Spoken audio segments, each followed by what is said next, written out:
দিনাজপুর থেকে প্রধানমন্ত্রীর ঐতিহাসিক খাল খনন কর্মসূচির উদ্বোধন। ফ্যামিলি কার্ডকে সর্বজনীন করার সিদ্ধান্ত নিয়েছে সরকার, জানালেন সুধী সমাবেশে।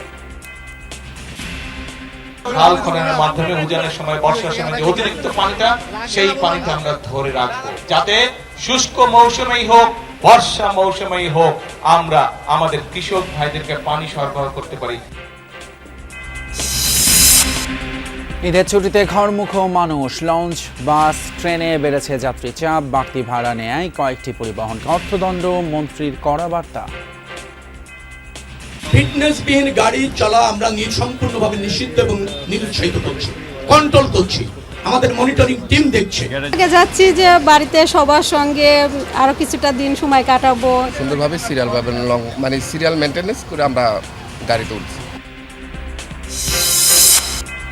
লাইলাতুল কদরে ইবাদত বন্দেগীতে মুশকুল মুসল্লিরা। ঈদ জামায়াতের জন্য প্রস্তুত হচ্ছে জাতীয় ঈদগাহ, থাকবে স্তরভিত্তিক নিরাপত্তা। ইরান যুদ্ধে সামিল হতে ট্রাম্পের আহ্বানে সাড়া নেই মিত্র দেশগুলোর। যুক্তরাষ্ট্রের পাশে না দাঁড়ালে নেটোর পরিণাম ভালো হবে না, হুঁশিয়ারি মার্কিন প্রেসিডেন্টের।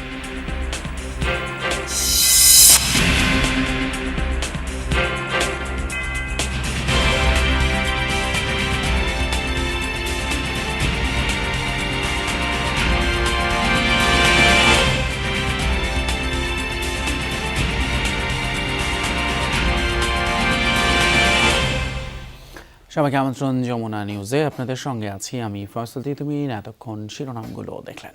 আগামী 2 বছরের মধ্যে দেশের জনগণের আয় দ্বিগুণ করা সরকারের লক্ষ্য বলে জানিয়েছেন প্রধানমন্ত্রী তারেক রহমান। বলেন, দেশের জনগণ পাশে থাকলে যে কোনো পরিকল্পনাই বাস্তবায়ন সম্ভব। দিনাজপুরে খাল খনন কর্মসূচির উদ্বোধনের পর এসব কথা বলেন সরকার প্রধান। জানান, মধ্যপ্রাচ্যে যুদ্ধ পরিস্থিতির কারণে অর্থনীতির উপর চাপ পড়লেও নির্বাচনী প্রতিশ্রুতি বাস্তবায়ন শুরু করেছে সরকার। আলামিন তালুকদারের ক্যামেরায় দিনাজপুর থেকে আরো জানাচ্ছেন সাইফুদ্দিন রবেন।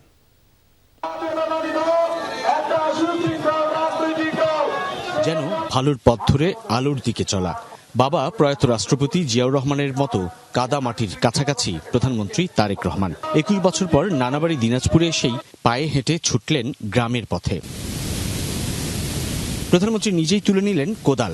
বলরামপুরের 12.2 কিলোমিটার দীর্ঘ সাহাপাড়া খাল খননের মধ্য দিয়ে উদ্বোধন করলেন দেশব্যাপী নদী, নালা, খাল, জলাধার খনন ও পুনঃখনন কর্মসূচি। তারেক যে আসলে খাল খনন হলে আমরা এলে অল্প পানিতে ডুবে যাইতো, হয়তো আর ডুববে না, এই জন্য আমরা এখানে আসছি। এখানে খাল খনন করলে মাছ চাষ করা যাবে, হাঁস পালন করা যাবে। বন্যার কারণে আমাদের ধানগুলো নষ্ট হয়ে যায়। এই নদীটা খনন হলে পানিটা সারাম বাইর হয়ে যাবে, আমাদের ষোলনা আবাদ হবে। নদী খনন হলে আবাদ পানি ভালো হবে, দেশের উন্নয়ন হবে, আমাদের গ্রাম এলাকার উন্নয়ন হবে। উনি যে পথ দেখাচ্ছেন যে আমরা কাজ করব, দেশ করব এবং সবার আগে বাংলাদেশকেই স্বপ্নের মতো তুলে ধরব। আমাদের প্রতিষ্ঠাতা শহীদ প্রেসিডেন্ট জিয়াউর রহমান এই খাল খনন কর্মসূচি শুরু করেছিলেন। দুপারে অপেক্ষমান জনগণের কাছে খালের বহুমুখী ব্যবহার তুলে ধরেন প্রধানমন্ত্রী। বলেন, শুধু খাল না, বহু নদীও ভরাট ও দখল হয়ে গেছে। তুলে ধরেন 5 বছরে 20,000 কিলোমিটার খাল খননের পরিকল্পনার কথা। একই সাথে ভূগর্ভস্থ পানির বদলে মাটির উপরের পানি ব্যবহারে গুরুত্ব আরোপ করেন। খাল খননের মাধ্যমে উজানের সময়, বর্ষার সময় যে অতিরিক্ত পানিটা, সেই পানিটা আমরা ধরে রাখবো, যাতে শুষ্ক মৌসুমেই হোক, বর্ষা মৌসুমেই হোক, আমরা আমাদের কৃষক ভাইদেরকে পানি সরবরাহ করতে পারি, যাতে আমরা আমাদের কৃষির উৎপাদন বাড়াতে পারি। প্রধানমন্ত্রী তারেক রহমান বলেন, স্বনির্ভর বাংলাদেশ গড়তে চায় তাঁর সরকার। 2 বছরে জনগণের আয় দ্বিগুণ করাই লক্ষ্য। জনগণ পাশে থাকলে যে কোনো পরিকল্পনা বাস্তবায়ন সম্ভব বলেও বিশ্বাস করেন সরকার প্রধান। নির্বাচনের সময় যেমন আপনারা আমাদের সমর্থন দিয়েছেন, এখনো কিন্তু আপনাদের সমর্থন ছাড়া কিন্তু আমরা এই কাজগুলো করতে পারবো না। জনগণের সমর্থন ছাড়া দেশ উন্নয়নের কাজ করা সম্ভব নয়। জনগণ সমর্থন দিলে, কারণ আমরা বিশ্বাস করি জনগণই হচ্ছে আমাদের সকল ক্ষমতার উৎস। দেশের মালিক হচ্ছেন আপনারা, কাজে মালিক যদি সাথে থাকে তাহলে আমরা যে কোনো কাজ ইনশাআল্লাহ করে তুলতে পারবো, যে কোনো পরিকল্পনাকে সফল করতে পারবো। যে কাজ করলে মানুষের উপকার হয়, বিএনপি সরকার সেই কাজ করতে চায় বলেও মন্তব্য করেন প্রধানমন্ত্রী। কেউ কেউ বিভ্রান্তি ও বিশৃঙ্খলা সৃষ্টি করতে চায় বলেও শঙ্কা প্রকাশ করেন। বিভিন্ন রকম কথাবার্তা বলে কারা দেশে বিশৃঙ্খলা তৈরি করতে চায়, তাদের বিরুদ্ধে আমাদেরকে সজাগ থাকতে হবে। পারবেন? কে পারবেন? খেয়াল রাখতে হবে। অনেকে আছে মিষ্টি মিষ্টি কথা বলে কিন্তু বিভ্রান্ত করতে চায়, কিন্তু আমাদের রাজনীতি হচ্ছে কৃষকের উপকার করা, আমাদের রাজনীতি হচ্ছে মা বোনদেরকে স্বাবলম্বী করে তোলা। দিনাজপুরে কৃষি নির্ভর শিল্প গড়ে তোলা সহ স্থানীয় নানা সমস্যা সমাধানের প্রতিশ্রুতিও দেন প্রধানমন্ত্রী তারেক রহমান। যে পথ ধরে হাঁটছি এটি কোনো ফসলি ক্ষেত নয়, দেখে মনে হতে পারে কোনো কৃষি জমির উপর দিয়ে হাঁটছি অথবা উঁচু নিচু কাঁচা মাটির কোনো সড়ক ধরে, অথচ এটি একটি খাল ছিল, কিন্তু দীর্ঘদিনের অবহেলায় পলি জমাট হতে হতে এবং খাল দখল হতে হতে এখন এক বিস্তীর্ণ সড়কেই পরিণত হয়েছে। বিএনপি সরকার ক্ষমতায় আসার পর তার নির্বাচনী প্রতিশ্রুতি অনুযায়ী দেশ জুড়ে খাল খনন কর্মসূচি হাতে নিয়েছে, যার মধ্য দিয়ে নারী পুরুষ শ্রমজীবী মানুষের যেমন কর্মসংস্থান সৃষ্টি হবে, ঠিক তেমনি পানির স্বাভাবিক প্রবাহ নিশ্চিত হবে, যার মধ্য দিয়ে জলাবদ্ধতা নিরসন কিংবা বন্যা নিয়ন্ত্রণের পাশাপাশি কৃষি উৎপাদনে এক নতুন সম্ভাবনা সৃষ্টি হবে।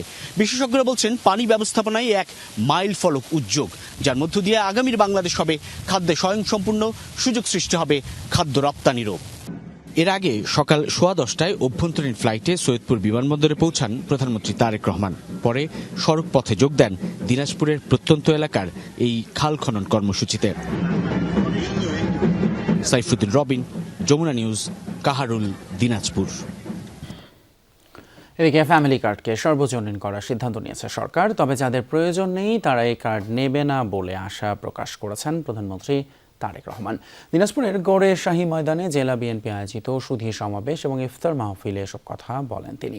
বিকেলে গড়ে শাহী ময়দানে প্রথমে সমাজসেবা অধিদপ্তর কর্তৃক ভিক্ষা বৃত্তিতে নিয়োজিত জনগোষ্ঠীর পুনর্বাসন এবং বিকল্প কর্মসংস্থান কর্মসূচির আওতায় ব্ল্যাক বেঙ্গল ছাগল বিতরণ করেন প্রধানমন্ত্রী তারেক রহমান। পরে সুধী সমাবেশে যোগ দিয়ে তিনি বলেন, বিগত বছরগুলোয় মানুষের প্রত্যাশা অনুযায়ী উন্নয়ন কর্মকাণ্ড হয়নি, যে কাজ 17 বছরে হয়নি তা 1-1.5 মাসে করা সম্ভব নয় বলেও মন্তব্য করেন তিনি।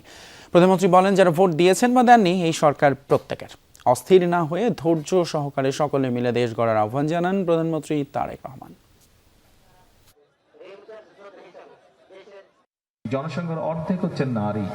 এই নারীদেরকে যদি আমরা পেছনে ফেলে রাখি, পুরুষদের পাশাপাশি যদি নারীদেরকে আমরা স্বাবলম্বী করে গড়ে তুলতে না পারি, তাহলে এত বড় দেশ, 20 কোটি মানুষের দেশ আমাদের, 20 কোটি মানুষের এই দেশ মানে বিশাল বড় একটি দেশ। এই দেশকে আমরা সামনে এগিয়ে নিয়ে যেতে পারবো না, আমরা যত কথা বলি, যত পরিকল্পনাই করি না কেন। এবং সে কারণেই এই নারীদেরকে স্বাবলম্বী, বিশেষ করে অর্থনৈতিকভাবে স্বাবলম্বী করে গড়ে তোলার জন্য আমরা ফ্যামিলি কার্ডের কথা বলেছিলাম। ঘরে ফেরার খবর এবার। পরিবার প্রিয়জনের টানে বাড়ি ফেরার পর্ব শুরু। পবিত্র ঈদ উল ফিতর উপলক্ষে একসাথে ঈদ করতে ঢাকা ছাড়ছেন মানুষ। ঈদযাত্রার ভোগান্তি আর ভিড় এড়াতে অনেকেই আগে ভাগে ফিরেছেন বাড়ি। সরকারি ছুটির শুরুর দিনে লঞ্চ, ট্রেন এবং সড়ক পথে বাড়ি ফিরছেন যাত্রীরা। তবে লঞ্চ এবং ট্রেনের যাত্রীদের তেমন অভিযোগ না থাকলেও সড়ক পথে পরিবহনগুলোর বাড়তি ভাড়া আদায়ের অভিযোগ রয়েছে যাত্রীদের। পরিবার পরিজনের সাথে ঈদের আনন্দ ভাগাভাগি করতে রাজধানী ছাড়ছেন মানুষ। সোমবার শেষ কর্মদিবসে লঞ্চ ঘাটে যাত্রীদের চাপ কিছুটা বেড়েছে, মঙ্গলবারে তা আরও বাড়বে। তবে অন্যবারের তুলনায় এবারে ঈদযাত্রায় স্বস্তি প্রকাশ করেছেন যাত্রীরা। এরকম জনভোগান্তি আর কখন শুরু হয় না, ঝামেলা পোহাইতে হয় নাই। তবে আমরা ফোন কলের মাধ্যমে আমরা টিকিট কেটেছি, কেবিনের বুক দিছি, এখন কেবিনে উঠবো। প্রায় 1 বছরই দেখা হয় না, নানা নানু মামা মামি অনেকেই আছে।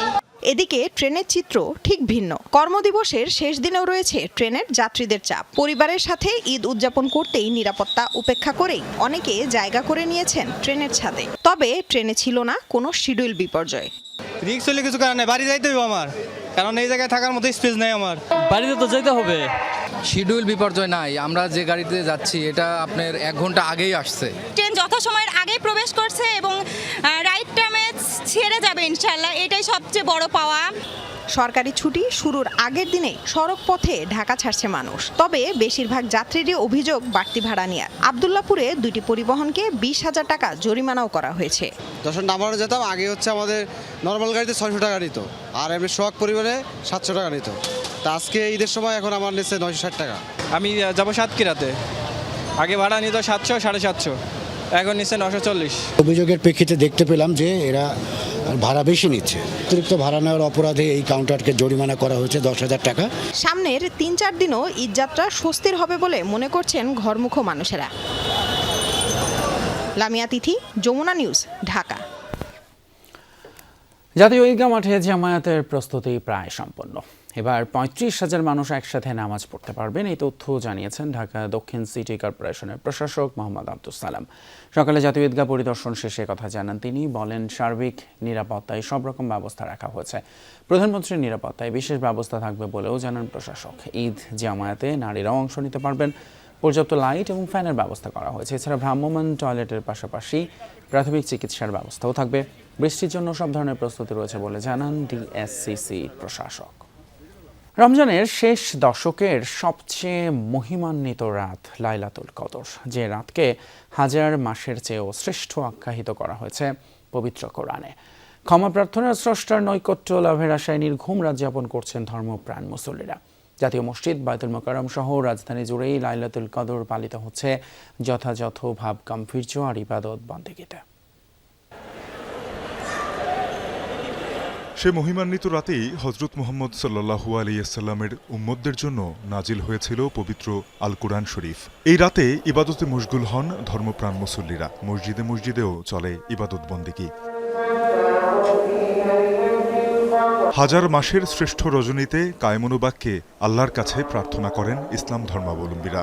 খতম তারাবি শেষে অশ্রু ঝরিয়ে কাঁদেন পাপ মুক্তির আশায়। আগামী দিনগুলো সহজ ও শান্তির হোক, থেমে যাক হানাহানি, এই প্রার্থনা তাদের। আর ওদেরকে আমি বলেছিলাম যে সব তারাবি যদি তোমরা শেষ করো তাহলে 27শে রমজানের যে তারাবি আমরা বাইতুল মোকাররমে আদায় করব। আল্লাহর কাছে সবার মঙ্গলের জন্য দোয়া করব। এখানে নামাজ পড়বো 12টা পর্যন্ত পড়বো, তারপরে আর কি বাসায় যাবো। ব্যক্তিগত নফল ইবাদতের সওয়াব বহুগুণ বেড়ে যায় এ রাতে। তেলাওয়াত, জিকির আসগারে রাত যত গভীর হয় ততই উদাসীন মুমিনের মন চায় স্রষ্টার অনুকম্পা। এই রাতটার জন্য আমরা গভীর অনেক আনন্দে থাকি, আবার অনেক অপেক্ষা করি। তোমরা আল্লাহর ইবাদত এমনভাবে করো যেন আল্লাহকে তোমরা দেখতে পাও। যদি আল্লাহকে তোমরা দেখতে নাও পাও, আল্লাহ তোমাদেরকে দেখে। ফজর পর্যন্ত যেতে পারে এবং রাব্বুল আলামিনের কাছে, আল্লাহর কাছে যেন চাইতে পারে যেন আমার গুনাহ যেন মাফ হয়ে যায়। কেউ কেউ রাতভর ইবাদতের বিরতিতে টুপি আর আতরের সৌরভে আরেকটু উপভোগ করেন এ রাত। মসজিদ থেকে বেরিয়ে অনেকের গন্তব্য সেই বাবা মা স্বজনের কাছে, একদিন যারা পাশে ছিলেন আজ কবরে। নিজের বাবা যেরকম এখানে আছে, আমার নানি আছে, দাদা আছে, দাদি আছে, সবাই আমরা আমাদের আত্মীয় স্বজন এইখানেই আসছি দোয়া করার জন্য। আমাদের তো যারা মারা গেছে তারা গ্রামে, তো তাদের স্মরণে এই গ্রামে তো যাইয়া দোয়া করা সম্ভব না, দূরে বসে করলেও হয়। রমজানের শেষ 10 দিনের প্রতিটি বিজোড় রাতে মুসলিমরা তালাশ করেন এই মহিমান্বিত রাত। তানজিম শাফিন, যমুনা নিউজ, ঢাকা। সরকারি এবং বেসরকারি স্কুলের প্রথম থেকে নবম শ্রেণী পর্যন্ত ভর্তি পরীক্ষায় আর লটারি পদ্ধতি থাকছে না। এখন থেকে মেধা যাচাইয়ের জন্য সাধারণ পদ্ধতিতেই ভর্তি পরীক্ষা নেওয়া হবে বলে জানিয়েছেন শিক্ষামন্ত্রী আ.ন.ম এহসানুল হক। তিনি বলেন, ভর্তি পরীক্ষা লটারি বা জুয়ার মতো হতে পারে না, তবে পরীক্ষা হবে সহজ এবং ধীরে ধীরে তা এলাকা ভিত্তিক করা হবে। এর আগে ঢাকা, রাজশাহী, চট্টগ্রাম সহ 7টি পাবলিক বিশ্ববিদ্যালয়ের নতুন উপাচার্য মঞ্জুরিকা মিশনের চেয়ারম্যানের নাম ঘোষণা করেন শিক্ষামন্ত্রী। সরকারি বেসরকারি শিক্ষা প্রতিষ্ঠানে প্রথম শ্রেণীতে লটারির মাধ্যমে ভর্তি পরীক্ষা শুরু হয় 2011 সালে। অন্য শ্রেণীতেও ছিল লটারি। এতে ভর্তি কোচিং বাণিজ্য বন্ধসহ কোমলমতি শিক্ষার্থীদের ওপর পরীক্ষার চাপ কমানোর কথা বলেছিল তখনকার সরকার। তবে দীর্ঘদিনের সেই পদ্ধতি পরিবর্তন করার সিদ্ধান্ত নিয়েছে বিএনপি নেতৃত্বাধীন সরকার। শিক্ষামন্ত্রী জানিয়েছেন, সহজ পদ্ধতিতে পরীক্ষার মাধ্যমেই ভর্তি করা হবে। ভর্তির প্রক্রিয়া বা পদ্ধতি কি হবে তা পরে জানানো হবে। অ্যাডমিশন পরীক্ষা যেটা হয় সেটা আমরা লটারির পরিবর্তে পরীক্ষা নেওয়ার ব্যবস্থা করতে যাচ্ছি। কোনো জায়গায় শিক্ষায় লটারি, এটা তো জুয়া খেলা না। Why you think lottery? আপনি রিল্যাক্স করেন, আপনি আরও কমিয়ে দেন, টেস্টগুলি লিবারেল করেন, হোয়াট এভার দ্যাট ইজ। আপনি লটারি, যেই ছেলেটি কম্পিটিটিভনেসে আসতে পারে বা আসতে পারে না, তাকে সেই সুযোগটা দেন। খুবই সিম্পল ওয়েতে আমরা এক্সাম নিব, এমন কোনো প্রতিযোগিতা আনবো না যেটা ক্লাস 1-এর জন্য প্রযোজ্য নয়। উন্নত বিশ্বের মতো ভর্তির ক্ষেত্রে ধীরে ধীরে এলাকা ভিত্তিক শিক্ষার্থীদের গুরুত্ব দেওয়া হবে বলেও জানান শিক্ষামন্ত্রী। আস্তে আস্তে জোনিং সিস্টেম হয়ে যাবে, চিন্তা করবেন না। এলাকা জোনিং করতে হবে। এখন যদি আমি আজকে জোনিং ঘটনা দেই, তাই কালকে ভিকারুননিসা আশেপাশে বাড়ি ভাড়া 10 গুণ বেড়ে যাবে। You see. শিক্ষামন্ত্রী বলেন, পঞ্চম ও অষ্টম শ্রেণীর বৃত্তি পরীক্ষা আবারও আগের মতো নেওয়া হবে। শিক্ষা প্রতিষ্ঠানের গভর্নিং বডি বা ম্যানেজমেন্ট কমিটির সভাপতি বা চেয়ারম্যানের যোগ্যতা কি হবে, এই সিদ্ধান্তও জানিয়েছেন মন্ত্রী। ইন্টারমিডিয়েট কলেজ, ডিগ্রি কলেজগুলো আমরা এখন নেই। ইন্টারমিডিয়েট কলেজ, স্কুল, মাদ্রাসা এবং প্রাইমারি প্রত্যেকটির বেসলাইন হলো ডিগ্রি লেভেল, অর্থাৎ স্নাতক থাকতে হবে। এর আগে ঢাকা, রাজশাহী সহ 7 পাবলিক বিশ্ববিদ্যালয়ে নতুন উপাচার্যের নাম ঘোষণা করেছেন শিক্ষামন্ত্রী। ঢাকা বিশ্ববিদ্যালয়ে নতুন ভিসি হিসেবে নিয়োগ পেয়েছেন অধ্যাপক ABM ওবায়দুল ইসলাম, চট্টগ্রাম বিশ্ববিদ্যালয়ে অধ্যাপক আল ফোরকান, রাজশাহী বিশ্ববিদ্যালয়ে অধ্যাপক ফরিদুল ইসলাম, জগন্নাথ বিশ্ববিদ্যালয়ে অধ্যাপক রইস উদ্দিন, উন্মুক্ত বিশ্ববিদ্যালয়ে অধ্যাপক সিদ্দিকুর রহমান খান, সেন্ট্রাল ইউনিভার্সিটিতে অধ্যাপক নুরুল ইসলাম এবং খুলনা বিজ্ঞান ও প্রযুক্তি বিশ্ববিদ্যালয়ে অধ্যাপক মোহাম্মদ মাসুদকে উপাচার্যের দায়িত্ব দেয়া হয়েছে। আর বিশ্ববিদ্যালয় মঞ্জুরি কমিশনের চেয়ারম্যান হিসেবে দায়িত্ব পেয়েছেন ঢাকা বিশ্ববিদ্যালয়ের উপাচার্য অধ্যাপক মামুন আহমেদ। প্রত্যেকটা ভিসি তাদের ক্রেডেনশিয়াল চেক করেছি, হাইস্ট পারফরমারকেই আমি বিশ্ববিদ্যালয় অনুযায়ী দিয়েছি। একজন লোককে রাজনীতি করা তার অপরাধ? No, it's not a disqualification. শিক্ষামন্ত্রী বলেন, অন্যান্য পাবলিক বিশ্ববিদ্যালয়ে নতুন উপাচার্য নিয়োগের সিদ্ধান্ত হলে জানানো হবে। মাওশির মহাপরিচালক সহ যেসব অধিদপ্তর প্রধানের পদ খালি আছে সেখানে শিগগিরই নিয়োগ দেয়া হবে। আলমগীর স্বপন, যমুনা নিউজ, ঢাকা। ফরিদপুরের ভাঙ্গায় পূর্ব শত্রুতার জেরে প্রতিপক্ষের বাড়িঘরে হামলা, ভাঙচুর এবং লুটপাটের অভিযোগ উঠেছে। এই ঘটনায় আহত হয়েছেন 5 জন। সোমবার রাতে উপজেলার আলগী ইউনিয়নের চরকান্দা এলাকায় এই ঘটনা ঘটে। স্থানীয়রা জানায়, আধিপত্য বিস্তার নিয়ে দীর্ঘদিন ধরেই বিরোধ চলছিল মহসিন মোল্লা এবং একই গ্রামের বুলু মোল্লার মধ্যে। রাতে ফরিদপুর বাসস্ট্যান্ড থেকে মহসিন বাড়ি ফেরার পথে তাকে কুপিয়ে আহত করে বুলু মোল্লার লোকজন। পরে তাকে আহত অবস্থায় হাসপাতালে নেওয়া হয়। এদিকে খবর পেয়ে তারাবির নামাজের পর বুলু মোল্লা এবং তার অনুসারীদের বাড়ি ঘরে হামলা করে মহসিনের অনুসারীরা। এ সময় ভাঙচুর ও লুটপাটের অভিযোগ ওঠে। আহত হয় অন্তত 5 জন। পরে পুলিশ ঘটনাস্থলে গিয়ে পরিস্থিতি নিয়ন্ত্রণে আনে।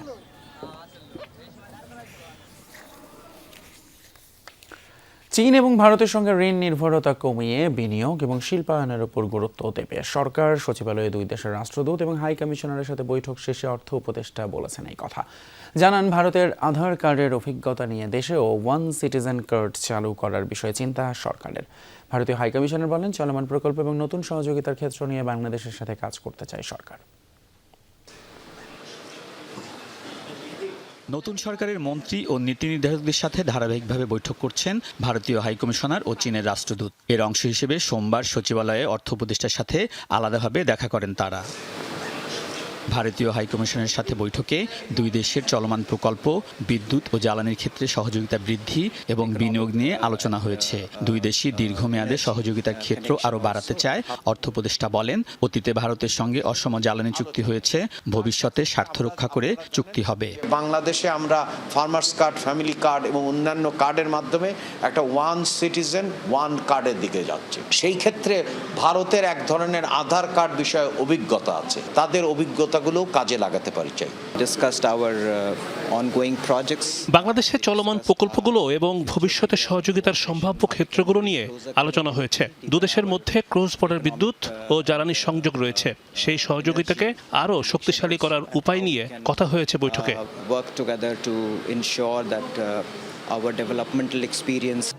এরপর অর্থ উপদেষ্টার বৈঠক হয় চীনের রাষ্ট্রদূতের সাথে। সেখানে বাংলাদেশে চীনের $20 বিলিয়ন ঋণ প্রকল্প, নতুন বিনিয়োগ নিয়ে আলোচনা হয়েছে। বড় দরকার বাংলাদেশের ক্ষেত্রে শিল্পায়ন দরকার এবং বিনিয়োগ বাড়ানো দরকার, অর্থাৎ ঋণের সংস্কৃতির থেকে আমরা বিনিয়োগের সংস্কৃতিতে যেতে চাই। আজকে চীনের সাথে আলোচনারও মূল সুরটা ছিল তাই। অর্থ উপদেষ্টা বলেন, চুক্তি, বিনিয়োগ ও শিল্পায়নের ক্ষেত্রে দেশের স্বার্থকে সর্বোচ্চ গুরুত্ব দিবে সরকার। আলমগীর স্বপন, যমুনা নিউজ, ঢাকা। ঈদের আনন্দ সবার মাঝে ছড়িয়ে দিতে যাত্রা শুরু করল মানবিক উদ্যোগ হাজার হাসির ধারা। এর মাধ্যমে 1000 সুবিধাবঞ্চিত শিশুর মাঝে ঈদের নতুন পোশাক বিতরণ করা হয়েছে। কর্মসূচির অংশ হিসেবে গত রোববার কেন্দ্রীয় শহীদ মিনার এবং সোহরাওয়ার্দী উদ্যান এলাকায় শিশুদের হাতে পোশাক তুলে দেওয়া হয়। এরপর সোমবারও করাইল বস্তি এলাকায় চলে এই বিতরণ কার্যক্রম। এই উদ্যোগে প্রতিষ্ঠানের কর্মীদের পাশাপাশি সাধারণ মানুষের ছোট ছোট অবদানও ছিল। সুবিধাবঞ্চিত শিশুদের মুখে হাসি ফোটানো এই আয়োজনের মূল লক্ষ্য বলে জানান আয়োজকরা। ভবিষ্যতে এমন ইতিবাচক কার্যক্রমে ধারাবাহিকতা বজায় রাখার ইচ্ছে প্রকাশ করেন যৌথ আয়োজক টিএডি গ্রুপ এবং ক্লোথান। আন্তর্জাতিক হরমুজ প্রণালীর উপর পূর্ণ নিয়ন্ত্রণ রয়েছে বলে দাবি করেছে ইরান। মার্কিন ইসরায়েল যৌথ হামলার শুরুতে গুরুত্বপূর্ণ জলপথটি বন্ধ করার হুমকি দিয়েছিল তেহরান, তবে এখন পুরোপুরি কর্তৃত্ব দাবি করলেও জানিয়েছে পুরোপুরি বন্ধ নয় এই প্রণালী। ইরানের দাবি হরমুজ প্রণালীতে স্মার্ট কন্ট্রোল রয়েছে তাদের। কেবল যুক্তরাষ্ট্র, ইসরায়েল ও তাদের মিত্রদের জন্য এটি বন্ধ করে দিয়েছে তেহরান। এরই মধ্যে ভারত তার কিছু ট্যাঙ্কারকে হরমুজ প্রণালী দিয়ে পার করার অনুমতি পেয়েছে, তবে যুক্তরাষ্ট্রের অভিযোগ গুরুত্বপূর্ণ জ্বালানি সরবরাহের পথটি বন্ধ রেখেছে তেহরান। এদিকে ইরানের বিরুদ্ধে যুদ্ধে সরাসরি নেটোর সহায়তা চেয়েছেন মার্কিন প্রেসিডেন্ট ডোনাল্ড ট্রাম্প। মিত্ররা যুক্তরাষ্ট্রের পাশে না দাঁড়ালে নেটোর পরিণাম ভালো হবে না বলেও হুঁশিয়ারি দেন তিনি। ফিনান্সিয়াল টাইমসকে দেয়া এক সাক্ষাৎকারে সামরিক এই জোটকে একমুখী রাস্তা আখ্যা দিয়েছেন ক্ষুব্ধ ট্রাম্প। কী ধরনের সহায়তা চান জানতে চাইলে মার্কিন প্রেসিডেন্ট বলেন, যা যা প্রয়োজন তাই চান তিনি। হরমুজ প্রণালী খুলতে সহায়তায় ব্যর্থ হলে তা নেটোর ভবিষ্যতের জন্য খারাপ ফল বয়ে আনবে বলেও মন্তব্য করেন। ঘনিষ্ঠ মিত্র যুক্তরাজ্যের অবস্থা নিয়েও হতাশা জানান ট্রাম্প। বলেন, ব্রিটিশ প্রশাসনকে ডাকলেও এগিয়ে আসেনি। যখন বিপদ কেটে গেছে তখন দুটি যুদ্ধজাহাজ পাঠাতে চেয়েছে। ইউক্রেন যুদ্ধে যুক্তরাষ্ট্রের ভূমিকা মনে করিয়ে দেন ট্রাম্প। বলেন, হাজার হাজার মাইল দূর থেকেও সহায়তা করছে ওয়াশিংটন।